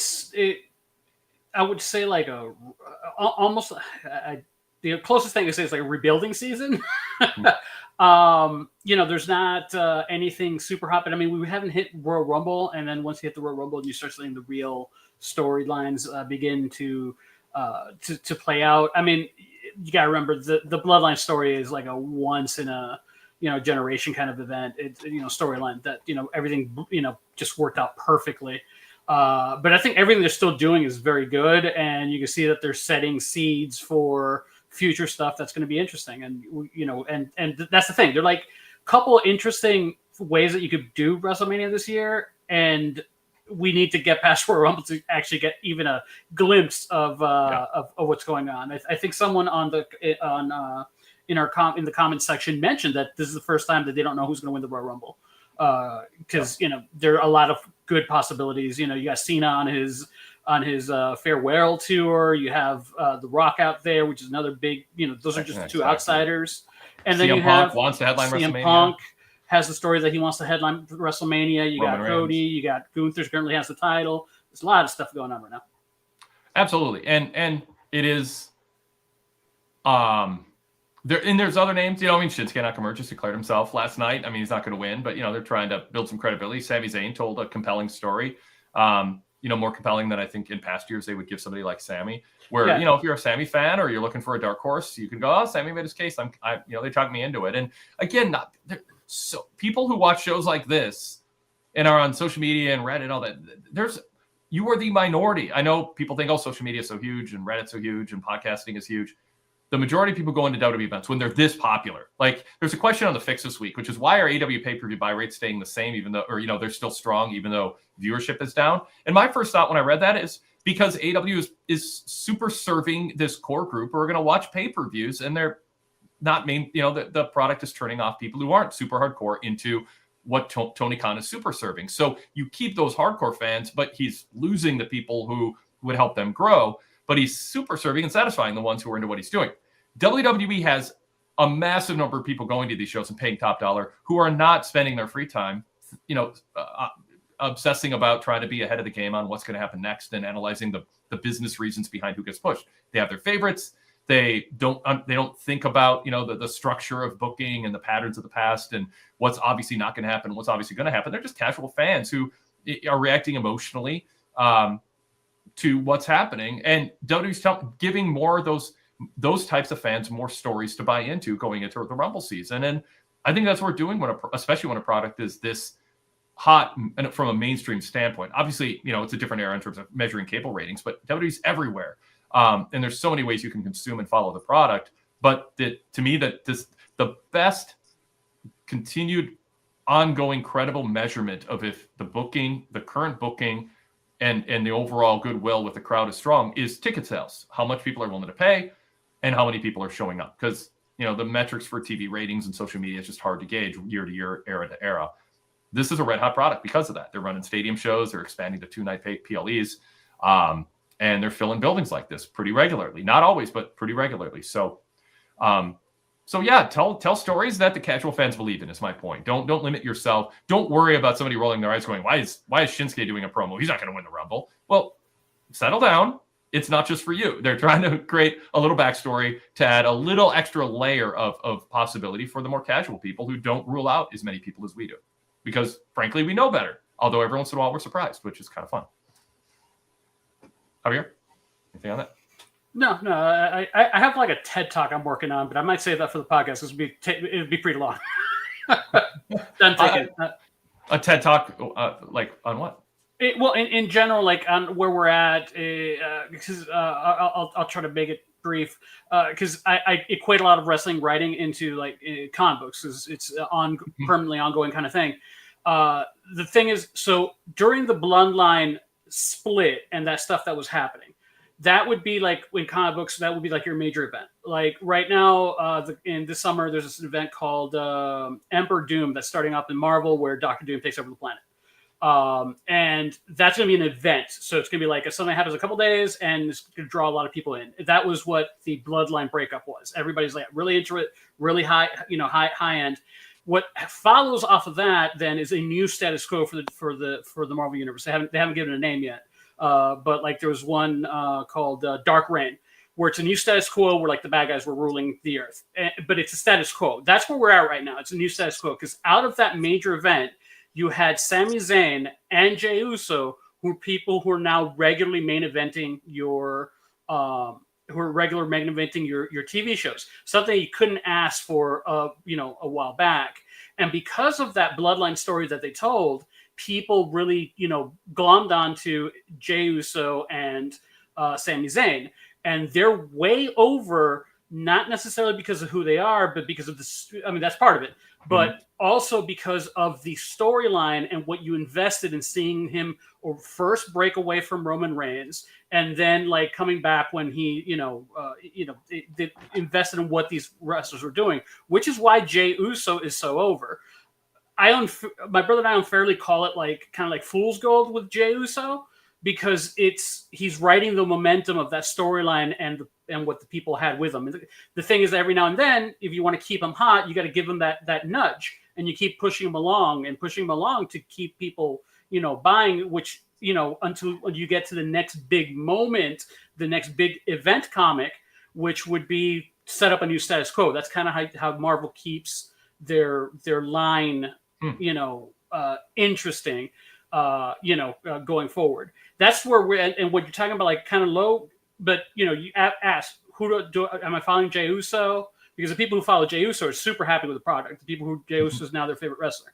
People who Sami Zayn is their favorite wrestler is going to be following. He's not the top of the card, but there are people who were like pushing for him, which is something that we really didn't see like ages ago, because it was just the one guy. It was just Cena, Roman Reigns, whoever the top guy was. That's the only person you were meant to care for. Everybody else was filling time. But now you have, I'm a fan of Kaiser, and I'm like, when's Kaiser going to win one? Wade and I are praying that Austin Theory gets a couple wins so we can shut up Todd Martin. So we're definitely. I don't care about Austin Theory. I just care about shutting up Todd Martin at this point. Yeah, I know. but that's kind of like what I'm I'd have abandoned Austin Theory like 2 years ago if it weren't for Todd. To be honest, I mean it's obvious he's not going to be what we thought. Well, I say that just as a setup for it to overachieve now. But go ahead. Yeah, but yeah, it was so that so that's pretty much what I have to say about the so. We're right now writing the momentum that started 2-3 years ago. So cool. By the way, Four Eyes Malone says good analogy, Javier. Dan, what else? I think everyone else is like forgetting about elimination chambers. Like you're gonna have a men's match and a women's match. One of them's gonna, both of them is gonna be a title match, but between the two champions. So I feel like one of them will be dethroned. I don't even know. Yeah, there's enough. There are opportunities that whatever happens at the Rumble is not a locked-in stage setter for WrestleMania. No question about it. And CM Punk or John Cena talked about it. It's like there's the Rumble, Elimination Chamber, and Money in the Bank as routes to go. So yeah, I mean, there's a lot of twists and turns. It's fun. It's not predictable. Yeah, and judging by history, there's always like a title change at Elimination Chamber. So yeah, I don't think they have to. I don't think you want to do it every single year. 1 out of 2, there's a title change, but right. So any year could be the year that breaks from that, but it's more likely than not. I put it that way, but it's not for sure. So some years is for the number one contender. Other years they do, and particularly if they want to do like a title switch before WrestleMania. Yep. That's when they put the title up in the line, and that's what I thought. That's what I'm thinking they might end up doing with Gunther. So that CM Punk, it's a possibility that CM Punk wins the title and goes into WrestleMania as the champion, as opposed to having a match at WrestleMania to win the title. Yeah. I mean, there's, like you guys said, everything's up in the air. So but my prediction is it's gonna be Cena Punk at WrestleMania, Roman Rock, although everyone's like saying he's not gonna come back or whatever, and then they're hoping he doesn't, but he might. Charlotte and Rhea, of course. Yes. I didn't want to see him on the Netflix premiere. It was just pointless. Yeah. And then Tiffy and Nia, because they haven't had a one-on-one yet, have they? No. Yes. Didn't they announce one that? It could be at the Rumble or Elimination. Yeah, I think they might have said something. I'll have to look it up because I think they might have said something about. No, it was something else. Never mind. Yeah. Yeah. That was it. You guys have a great night. All right, cool. Thank you. All right. Standard deviation says Roman wins and Rock comes out at 31. LOL. Twist on that. Mayface says having so many wrestlers who could win the Rumble is a good problem to have. Yeah. Anyway, by the way, I didn't know this, but Eliud, Eli Oud, I don't know. Sorry. It says the only wrestling channel live right now. Thank you guys. Good. I mean, yeah, it's fun. I didn't know that. There's other wrestling channels.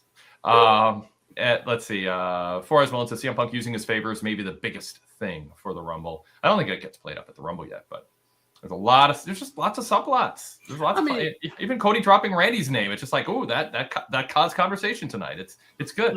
Let's say CM Punk wins at the title in Elimination Chamber, and his favor is to force Reigns. Reigns wins the Rumble, and his favor is to force Reigns to choose CM Punk to wrestle because CM Punk has a point to prove on Roman Reigns. It should be something foreseeable that Punk has asked Paul for a favor on. Like, it can't be something what he wouldn't have. He needed. Not necessarily. It could just be a marker that he has that he can call in at any point. I'm trying to clarify. Like, if they play it as this is a favor Punk always wanted, but things happen that weren't necessarily going to happen for that. But if they play it up as Punk had a generically speaking a favor, and this is the one this is now what comes up. Yeah, they just have to be careful. They play it the right way in that sense. Yep. So, Javier, what do you think of Gunther Jey Uso as the main event? We haven't talked a lot about it, match quality. We talked about Jey a little bit, but your thoughts?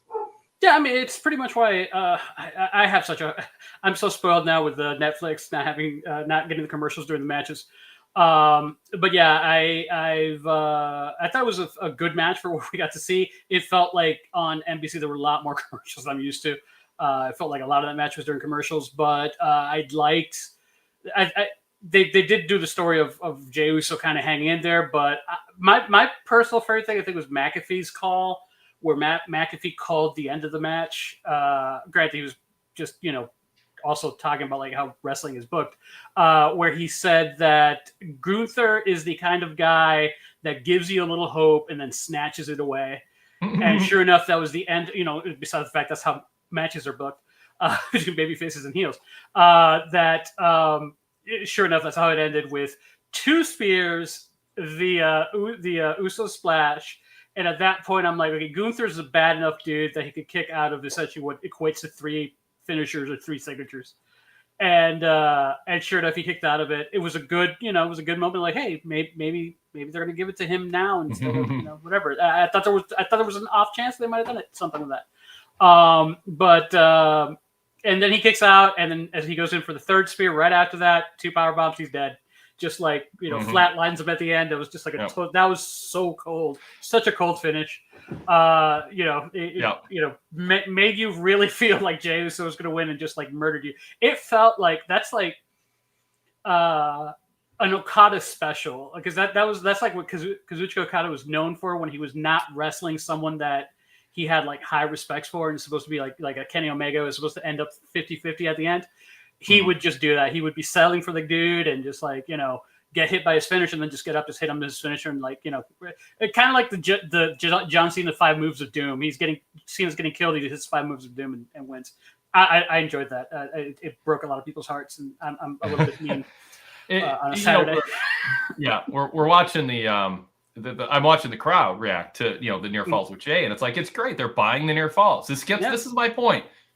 Almost nobody watching a show like this or listening to our podcast is thinking Jey has a chance to beat Gunther. I mean, we can conjure up a scenario like, for illustrative purposes or just to kind of play it out. And we did that kind of for fun with KO. And it's like, there's never a 0 chance for some of these. Well, sometimes there is, but usually it's not a 0 chance. Sometimes there's but there's fans who just want to see Jey Uso win. They're not thinking about what the proper booking is. They're wrapped up in the idea that it isn't ordained, that it could happen. And that's the funnest state to be in as a fan at a live event, which is why I have advocated, actually in the interview with Steve Austin I was listening to earlier, that's going to be posted. Again, just a reminder, everybody, search Wade Keller in your podcast app, refresh the blue feed, listen to that interview. And Steve says really nice things about me at the very end too. So I really like, I think everyone should listen to the end. I thanked him for being on the show. He's like, I thank for having me on. I always learn from you when I'm on with you. It's like, oh, I forgot he said that. That was nice.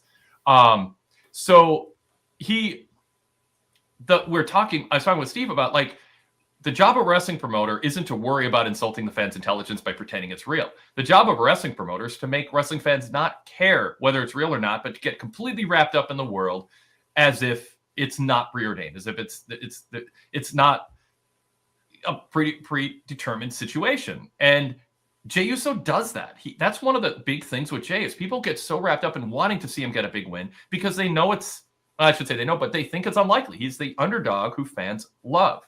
And the Bloodline storyline was what got people invested in him. Same with Sammy. And so fans they're watching it like they're watching a hockey game, or where it's like there might be a goal in the last 2 minutes and the team that's 500 might beat the Stanley Cup champs. Like that's, people get into it like that. And that wrestling promoters should present a product that's as immersively believable as possible so that you're not reminding fans constantly that it's not real. So don't believe in Jey. Just give them a world that feels as and there's some things that can't be believable. For instance, the match ending at exactly 10 Eastern. You can't, there's no workaround for that. I mean, I'm sorry. There's just, you can end 3 minutes beforehand and go to the announcers and they babble, but that you're going to have a big drop off in viewership. I've looked at minute by minute numbers. I mean, it's crazy how many people tune out as soon as the 3 count happens in a main event match. So there's things you can't avoid, but there's a lot of things you can do. And I'm an advocate for that. Some think that stuff doesn't matter. Just every little thing you do adds up, and they do a lot of it, and there's more they can do consistently. And for me, it's like this. For me, what gets me is the spot because I obviously know this is not going to happen because how I analyze things, and that he's not going to win. But like that moment of that 3 count after the splash, after the 2 things, I'm like, are they really going to do this?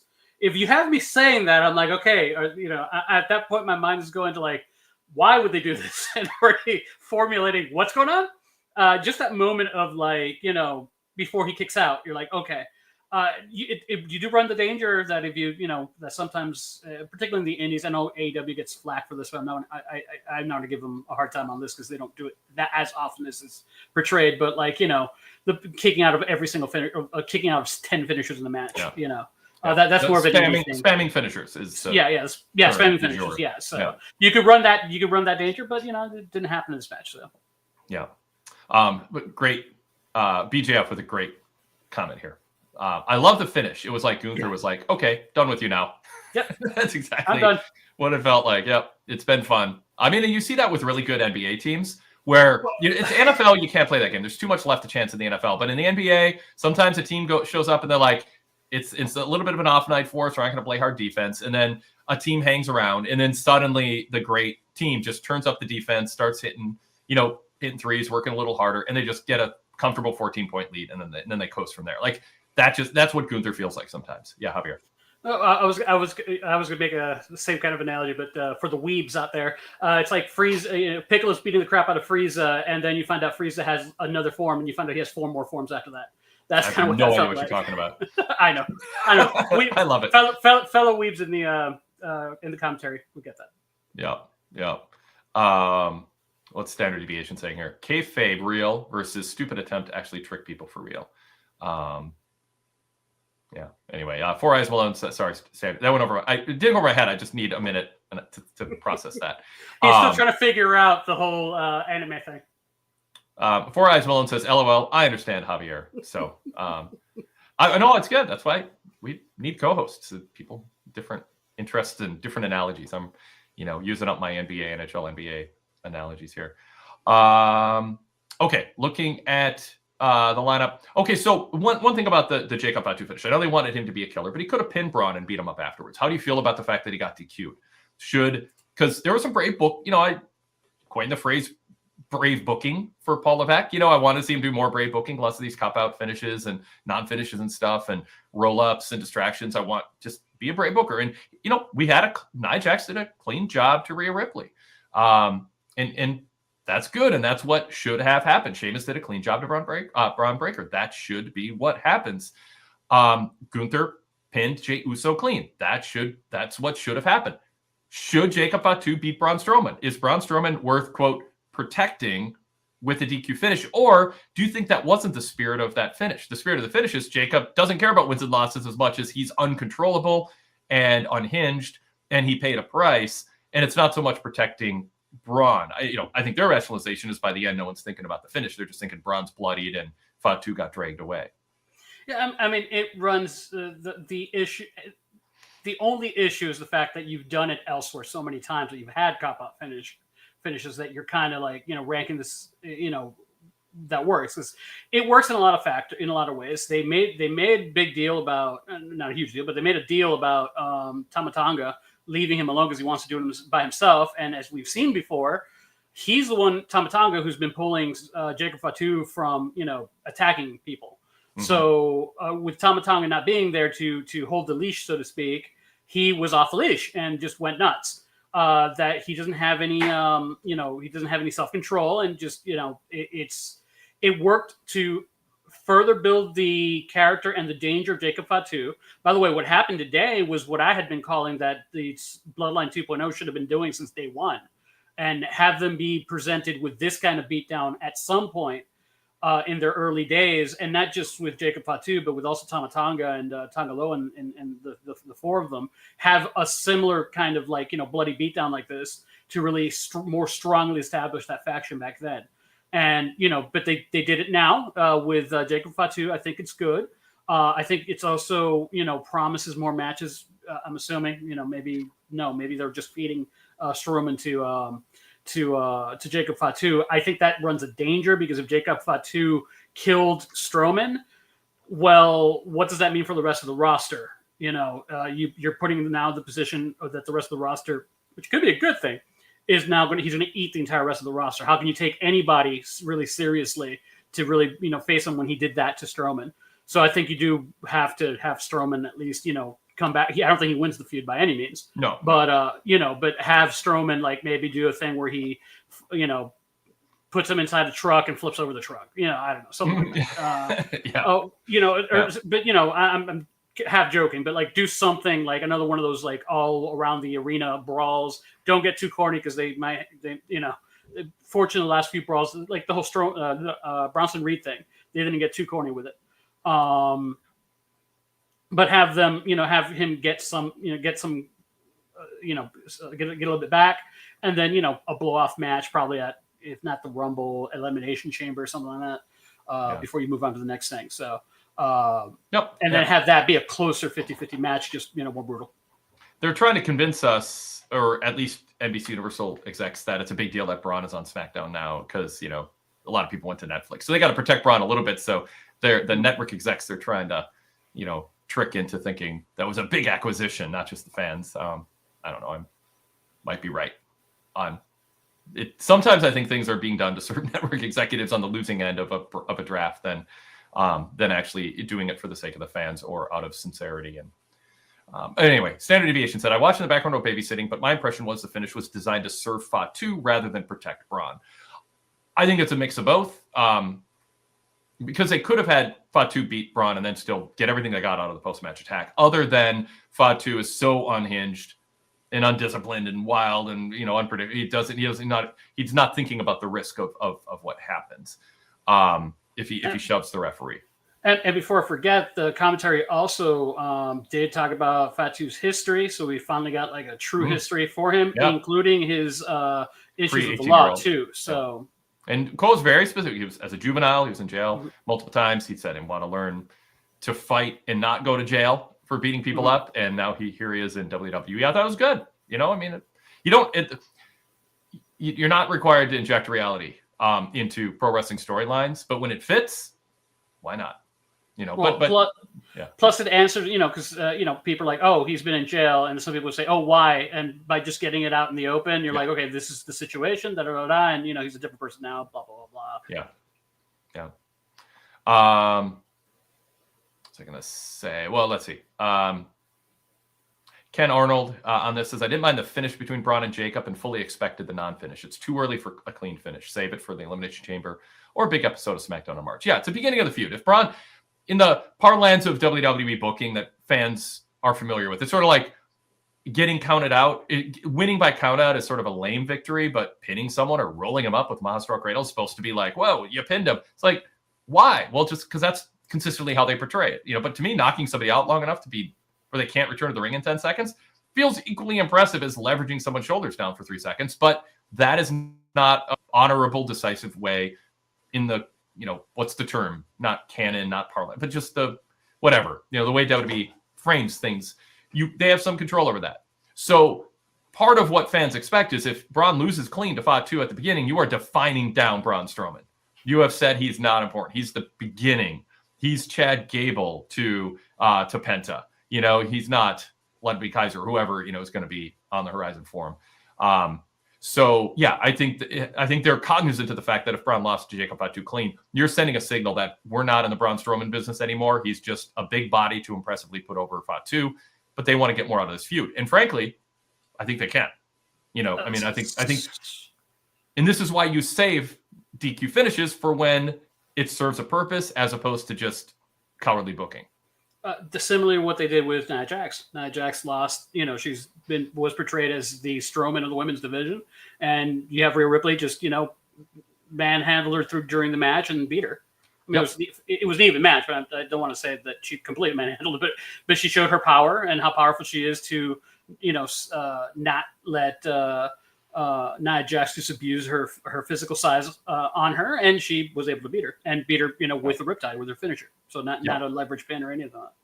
Absolutely. Javier, we had some legends. Arn Anderson and Tully Blanchard were showing. I don't think they were just showing because it's like, hey, look AEW fans, that all the people are coming home again. But also Mark Henry was there, second night in a row, waving at the crowd. Dory Funk Jr., Texas's own, was there. Jason Powell said, is he related to Haas Funk? In his report on this over at ProWrestling.net, the legendary Haas Funk. David Wolf emailed about the Dory Funk mention, and he said, per Michael Cole, Dory Funk Jr.'s career highlights are he's a WWE Hall of Famer, a 17-time tag team champion, and he competed in WrestleMania 2 and Saturday Night's main event. Kind of ignoring something very prominent in his past. I don't know. It's not the Vince McMahon era. I don't think they're hiding it. I think it's just whatever. Cole not bringing it up. But I like the. I'm done with Fluffy Iglesias. I mean, I know he's a Netflix special, but it's like he's at every event. It's like he's more of a fanboy than a celebrity at this point in the way he comes across. It's not sounds pejorative. It's just that's the fact. If he's at every event to the front row marking out, he's no longer a celebrity who's a big deal. He's just a super fan. And so anyway, yeah, and it didn't feel like the premiere Netflix, but I like that they are showing people at ringside. Alundra Blaze Medusa was shown, which was cool. And they showed her, with dropping the women's belt in the trash on Nitro. So I don't know. Any thoughts on Dory, Arn, and Tully, and just kind of the ringside luminaries that they had on camera? The other thing that really came up when they showed the trash can thing, because I remember that being such a big deal and such a thing, and now here they're just showing it like, hey, remember this? Wasn't this cool? Yeah, it was such a thing. That was just great. I gotta. It's being framed differently now, but you know what? Yeah, if you own it and it didn't, and you're standing tall, they so to the winner goes to the victor goes the spoils. But it's also like if you win the war, the things that you were really mad about, you sort of chuckle about and just go, no big deal, Yeah. And I did find it funny. She's holding a title. Yes. I would be surprised if you just. I'm like, is she going to jump into the ring and start wrestling? So the legend who has aged the best, he's been through a battle with cancer once or twice, is Hexa Jim Duggan. He looked the same as he looked in 1984. Like he was a surprisingly good. Well, I shouldn't say surprisingly, but it was a very good interview when I interviewed him on 10 years ago, give or take. Really personable guy, real nice. Had Mid-South Wrestling, which Steve Austin and I talk about in our 10 years ago interview. He was badass. Like he wasn't quite Jacob Fatu, but like he was like had an edge to him. He was more like Brody King in AEW.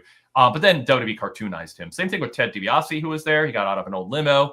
It was odd they had the trailer with Hulk Hogan's face on it behind DiBiase. Like, whatever actual reason is, Hogan wasn't there, family emergency, or he just didn't want to get booed, or WWE said, let's I think his son got married, I think. Well, so he got married and he didn't know it was going to be this time when he committed. No. Yeah, I'm just saying, I'm a little. Yeah, that's supposedly that's the reason why. That's the reason that I read that was given. Usually, weddings are planned more than the 2 or 3 months that Hogan's been planned for Science Main Event. Well, I don't know, Stephanie and Hunter. There's certainly shotgun weddings, but I think Hogan would have said, "Son, I'm going to be on national television trying to redeem my reputation after being humiliated on Netflix. Let's move the date. I won the Gawker trial. I can afford the cancellation fees, and we'll move you to another date." That is not a problem. DiBiase and Hacksaw Duggan are the same age, but Duggan is 25 years younger than DiBiase in every just Duggan survived and is literally survived cancer, but he survived this wrestling business looking young, whatever his skin regimen is. And it's usually not what you put on your skin, but what you put in your body that leads to good skin. Just drinking a lot of water and good sleep. But man, he looked vibrant. I was happy to see that for a guy who's been through a lot. I was happy to see him for sure. Yeah. And Ted DiBiase gets out of limo, does that just horrendous cartoon laugh. There's nothing authentic seeming about it. I've been so disappointed that just gets out and goes, I know people love it, but they love it in a cartoon way. And I like a sense that anything you're doing is something that you would do if the camera wasn't on you. And it's just so stupid. What, Javier, you're bearing your head. I just realized that Austin Theory is my $1 million man for you. Because you got to see him do stuff before the WWE, before he became a cartoon. Oh, yeah. And I saw Austin Theory when he was involved, and he was awesome. Yep. And then he came to WWE and made him a cartoon. Yep. Holy crap. And you know what? DiBiase was really good at the beginning of the $1 Million Man. But he just, I always do the analogy like Ron Simmons says damn wrong. And people are like, how can you say that? That's his favorite. But he just says his inflection is all wrong when he says damn. It's not how people say damn when they're saying that in reaction to something, stupid or silly they're rolling their eyes at. But he just says it, that way. And DiBiase's laugh I just would have produced it differently, and I would have him do it in a way that feels somewhat authentic. I know it's, people are charmed by it. It's not like, trust me, I bring it up, but it's not a big deal, but it's like, just DiBiase was so good in Mid-South. Hacksaw, so many wrestlers were had such a more authentic than Vince McMahon cartoonizing them. And it worked for Vince, and it's fine, but they're better material. Mean Gene Okerlund was better in the AWA than WWF. Bobby Heenan was way better in the AWA than the WWF. Austin Theory was way better before NXT. and he was good in NXT too, Javier. But yeah. Well, I mean, he worked for me at that age because the Money Inc. I hated Money Inc. With a passion. Hated him and IRS. And then when I started getting into the Undertaker, he's the one who resurrects the Undertaker and brings him back. He bought the Undertaker when they did the Undertaker versus the Undertaker thing. So yeah, he was pretty much my heel. Growing up watching early WWF. So yeah, I mean, but that was already when he was more of a cartoon, and that was that age where I was, it was for me like Saturday morning cartoons. So. Yeah. Ken Arnold says everybody loves Jim Duggan, regardless of the age of the wrestling fans. You know who he is and love seeing him. It helps that he's a genuinely good person and a joy to be around. Four Eyes Malone said, I was thinking the same thing. Wade, Hacksaw looked good. The people talking about Hogan's wedding. Let's see.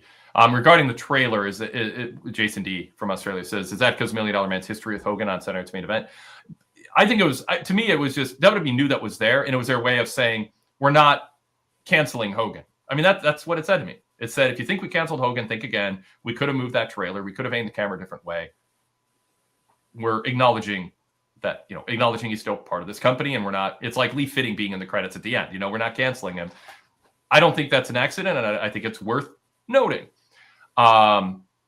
Derek Mitchell says Brooke Hogan recently had twins. Javier is correct. Nick Hogan got married, and Hogan posted with Rob Van Dam on Instagram. Standard Deviation says, if Hogan says he missed a show for the love of his family, then is there any reason for us not to believe him? I have no idea if you're being sarcastic or not, Standard Deviation. It seems like an earnest, natural thing to say, but there might be cynicism underlying that. Oh, God. This is triggering. Barry Wood says, life's too short to spend it hating the Hulkster. It says more about you at this point. We all make mistakes. He doesn't owe nobody nothing. What Hogan owes people is acknowledging that he said vile, racist things and own it. And I'd say listen to Mark Henry on this, and pretty much anybody else. And as far as Malone said, Hogan sucks, man. He did more than a mistake. People make mistakes, and you know what they do?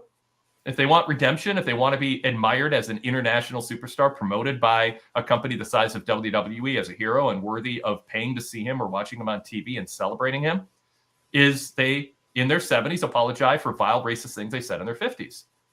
And I don't think most people think Hogan has satisfactorily owned what he said as not a mistake. A mistake is a typo when you're texting somebody. It's not a mistake if you listen to the transcript of what he told Nick. It was a belief being conveyed to his son that was vile and racist. And until you actually address that in a way that shows an understanding of how hurtful and how there's this, I don't want to get into a whole history of why this is bad. People know it. So like I said, Barry, triggering and I don't know. You're wrong. On a lighter note, Four Eyes Malone says, Wade hates cartoons, LOL. But Derek Mitchell adds, yeah, WWE turned a lot of insult wrestlers into cartoon versions. Butch Reed, Dick Slater, Hacksaw Duggan, Teddy DiBiase, One Man Gang. Totally right. Javier, anything else you want to bring up from tonight's show? I don't. Oh, the Cody sucks eggs shirt was great. That was awesome. That was awesome. KO's so top notch right now. Yeah. Yeah. I mean, think my note. Those are my notes. Not really much to say. So yeah. I mean, to give Nia a thumbs up, I did make note of her Uranagi that was very Samoa Joe-esque in the corner, where she just picked up and it reminded me of Samoa Joe. I'm like, I don't remember her doing that. That could be a nice addition to her repertoire. Yeah. All right, cool. Thank you, Javier. Fun conversation. Thanks, everybody joining us live, and thanks, everybody watching us on YouTube on demand, and thanks to our audience listening to us on the podcast feed. As always, support us by giving us a 5-star rating in whatever podcast app you're listening to. If you think we're worth less than 5 stars, don't post it publicly. Just send an email to me. I read them all. WadeKellerPodcast@gmail.com. I say it. I'm thick-skinned and responsive to criticism in as much as I can be, in terms of trying to correct course. And if you think there's something I'm wrong on, or you interpret something I say in a certain way, and that's not how I intended it, you expressing that to me helps me think, can I reconfigure how I'm saying this so my actual intentions come across? Whatever, just if you've got critiques or comments, it's welcome. It's unlikely to ruin my day. I've been doing this long enough and read enough. I'm okay. But if you like what we do, give us that 5-star rating. It does help, propagate popularity and growth. And same thing with YouTube. Like, comment, subscribe, set alarms so you know when we're going live, like on a show like this where it's a little bit off our normal schedule. That is very much appreciated. And subscribe to the PWTorch Telecast. That includes Javier's weekly show, Acknowledging WWE. Do you know who your host is going to be this coming week, Javier? Not yet. I got to reach out. Yep. And I was right, because my brother and I made dinner plans for today, and unfortunately his son got sick, so we weren't able to get together. So it worked out well for the show. Yeah, I mean, I'm not wishing people get ill, but no, it's just I make mention that whenever I say something publicly that hey, we're going to do this, or I'm planning to do this, for some reason things always go awry, and then I almost feel bad. I feel like making the plans live on air, is the reason that fate made his son sick. So I almost kind of feel like it's my fault. Jason Paul does when Jason's on Flexion, I'm like, oh, do you have a guest coming up on the Pro Wrestling Boom podcast? He's like, yeah, but I don't want to say. Because if I say it, something will happen. You want to get the interview recorded. You want to make sure the recording worked, and then you announce it. Yeah. By the way, we put up. Speaking of interviews, I got to sneak this in. So we got it's a great 2+ hour Steve Austin interview that I did 10 years ago. Highly recommended. Blast to listen to. Earlier this weekend, we posted on the Blue feed Jim Valley's interview with Stevie Richards, and this is legendary because about, I don't know, half hour, 45 minutes in, something like that, he starts asking Stevie some questions, and there's just dead air. And Jim goes, are you, I'm paraphrasing, but like, are you there? And he goes, and Stevie like, yeah, you're asking me questions about like the current product. I don't know. I have no opinions. And I'm only here because I don't want to get fined. I just came out here because DDP told me to promote something. I don't really want to be here. Like you basically said, I don't want to be here. I'm only here because I'm going to be fine. It was legendary. Just absolutely legendary. I don't even know what to make of it. Like it's just, he literally live on the show, they were going to start taking calls and she's like, I got nothing to say about anything. I'm here to not get fined. And he just wanted to go back to whatever he was doing. It's like when I interviewed John Morrison, I'm like, hey, can you stick around for a VIP after show for a few more minutes? We got some emails and calls. He goes, no, I'm giving you an hour. That's enough. Which is very, very, it was, the chat just blew up when that happened. Totally so, picture that. Yeah. Oh, totally. Yeah. I mean, he didn't, I don't know. He didn't, most people would know how they were coming across and there would be a reason to like, look down on them or be like, come on, like not him. It's just like, he just, if you watch him on Survivor, that's, who he is. Cool. So yeah, everyone check out PWTorch.com. Lots of good articles, news, flashbacks, 5, 10, 20, 30, even 30 years ago, Raw reports that I wrote, and our polls and great editorials, live TV and PLE coverage, PWTorch.com. Bookmark it, create a tab, support us. And yeah, we'll be back Monday night after Raw here on the YouTube channel. And we appreciate everybody. Javier, have a good rest of your weekend. I hear tomorrow there's some NFL games, right? Are they? Or you just popped out? Yeah. Yeah. Yeah. No, I'm curious about this Washington Redskins team, and Buffalo and KC is, it's fun rivalry. So some good games. It'd be better with another couple teams in there, especially the Vikings. But what can you do? All right, that's been rambling. I'm pulling for the commies for Todd's sake. I know. Well, I'm pulling for the commies because I don't want the Eagles to ever win another football game for all kinds of reasons. Viking history, their fans are awful. You people are awful. You Philadelphia Eagle fans. Yeah. So anyway, yeah. All right. We'll wind down. It's been fun. Thanks, Javier. Thanks, everybody in the chat. Thanks for callers. Yep. Have a good night, everybody. We'll talk to you next time.